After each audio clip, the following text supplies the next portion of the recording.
Don't make the same mistake I did with my car with yours, because you're just throwing money away. Let me tell you what I did. So you probably saw my recent video where I showed you that I replaced the oxygen sensor, the Bank 2 sensor 1. Now, the error code told me that that's the problem, but the thing with that is it's just telling me that it's not getting the reading that it's supposed to get. And so oftentimes what can cause that is your mass airflow sensor. I replaced my oxygen sensor, which was like almost $200, and I got the same code. So it's not like I solved the problem. When I took that off, I found that when I probed the two wires, the two black wires, I got continuity, so that meant that there was nothing wrong with the oxygen sensor. So test that first, and then also do your mass airflow sensor. So I got mass airflow sensor cleaner, and I'm going to take this off and show you how to clean this out. So here's the air box. Almost any car, you're going to find it right after the air box. If that's dirty, it's going to send a bad reading to the engine and tell you that it's not getting the right amount of air because it can't really sense it, and that could tell you other things are the problem. So much cheaper to buy something like this. I'll leave a link in the description to where you can buy mass airflow sensor cleaner.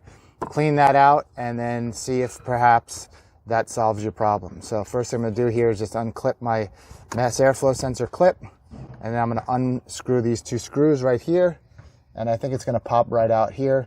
If not, on other cars, you open this up, pull this part out, and you spray it clean. You don't want to do it on the vehicle.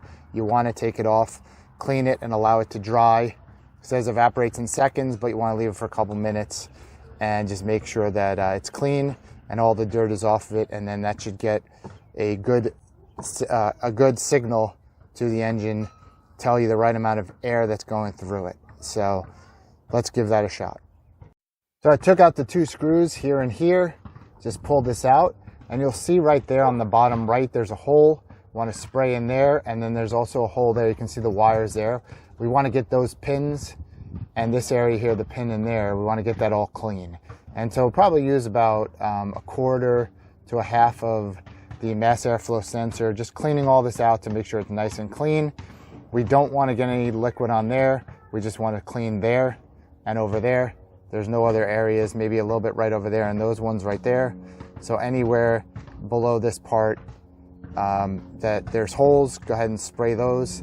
There's nothing on the bottom there, so that accomplishes nothing. Spray the heck out of this and then let it dry and then put it back in. It was facing upward, the metal part upwards, the plastic part downward. So clean that, put it back in, put your two screws back in here, and go from there. So if this video was helpful to you, give it a thumbs up. I hope I earn you as a subscriber. Let me know any questions you have down below. Be happy to answer them.